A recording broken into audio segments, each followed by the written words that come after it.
Built on land once owned by kings, the $750 million Villa Leopolda is the most expensive private home in Europe and the third most expensive residence in the world. Villa Leopolda went from being a wealthy king's gift to his mistress to the personal estate of a widowed billionaire. The French Riviera Villa has hosted billionaire parties and been the backdrop to films, including one by Alfred Hitchcock.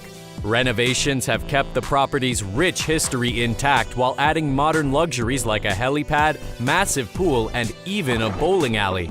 It's time to explore the glamour and history of Europe's priciest private estate.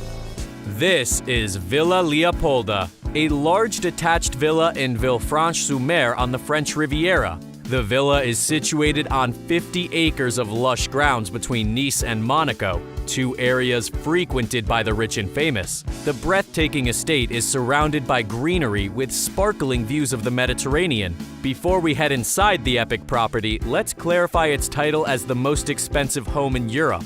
Technically, Buckingham Palace is the most expensive residence in Europe. But unlike Villa Leopolda, it can't just be bought by anyone who has the money, and the palace isn't nearly as private as this waterfront estate. Like Buckingham Palace, the villa is rich with history. It dates back to 1902 when it was first bought as multiple parcels of land by King Leopold II of Belgium. Throughout its history, the villa has undergone massive renovations and been owned by royalty and billionaires. But before we go deeper into its past, let's explore what the massive villa looks like today.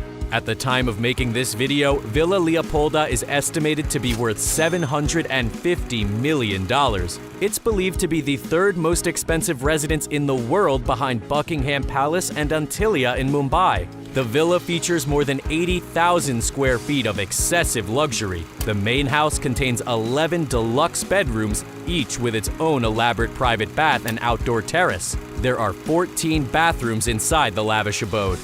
Renzo Mongiardino was the main interior designer of the home, which features expensive marble, exposed wooden beams, stone, and opulent chandeliers. The luxurious second-floor bedrooms were decorated by Micah Ertejun.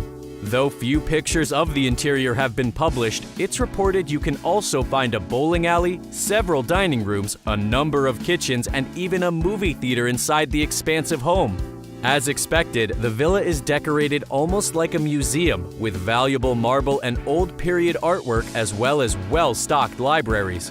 In fact, the home is registered as a French historical monument because it features the style of Belle Époque, which was popular from 1871 to 1914. It's hard to imagine not feeling like a king or queen while traversing the halls of this labyrinth-like mansion, but the villa's expansive grounds are possibly even more impressive.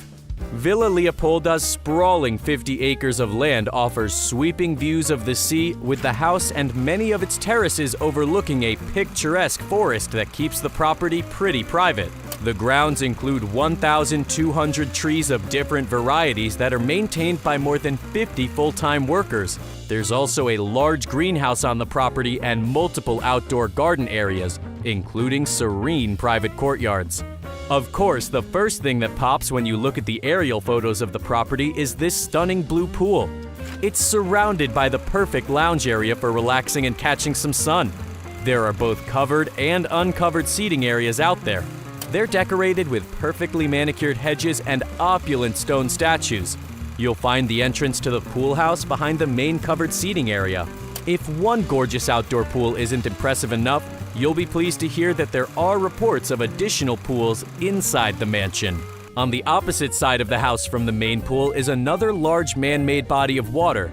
This long pool is usually shown in pictures as a decorative feature with theatrical fountains, setting a lavish scene that's perfectly appropriate for one of the world's most expensive homes.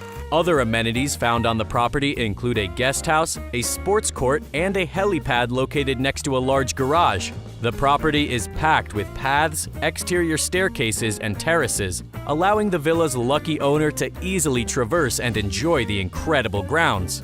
Villa Leopolda is packed with rich and interesting history that includes being owned by royalty and billionaires.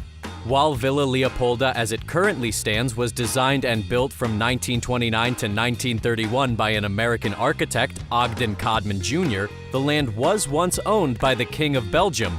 King Leopold II bought the land where the estate now sits as a present for his mistress, Blanche Zelia Josephine de la Croix, also known as Caroline LaCroix.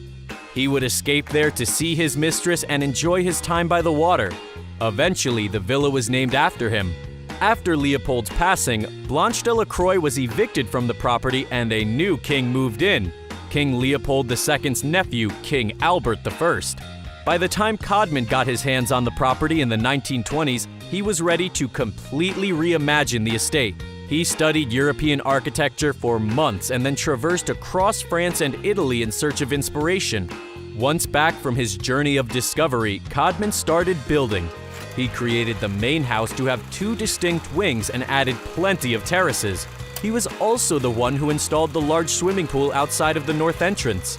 In addition to being a royal residence and designer's dream project, the property was used as a military hospital during World War I. Now for the property's more modern history. In 1987, Villa Leopolda was bought by Lebanese-born Brazilian banker Edmond Safra and his wife Lily. They reportedly held large parties at the villa with a guest list so vast that there would be a party on Saturday and a second party on the Monday. Flowers were airlifted in from Holland, the food was arranged by a popular gourmet chef, and the music was provided by Safra's favorite musicians flown in from California and the UK. After her husband passed away, Lily Safra decided that she might be ready to part with the beloved property. Russian businessman and billionaire Mikhail Prokhorov made several attempts to buy the villa before he reached out with an offer in 2008 that finally made her agree to sell. The final offer was 370 million euros, over $555 million at the time, plus 19.5 million euros or $28 million for the villa's luxe furnishings. The villa's history doesn't end there though. Prokhorov was hit hard by the 2008 financial crisis. He quickly tried to withdraw from the sale, which led to a lawsuit between Prokhorov and Safra over the 39 million euro or $58 million deposit he'd paid on the villa. In November 2012, a French court ruled against Prokhorov, and Lily announced that she would donate his deposit to various global charities. It's not like she really needs the money, considering she's currently worth about $1.3 billion. Villa Leopolda has also made its mark on pop culture. It was used as the location of Lermontov's villa in the 1948 film The Red Shoes. Alfred Hitchcock also used the villa as a set in his 1955 movie To Catch a Thief. Today, Villa Leopolda remains in Lily Safra's name, though it's reported she doesn't actually live there. The home has many rumored new owners, the most prominent one being Microsoft founder Bill Gates. Which of the world's billionaires could you see buying the villa next?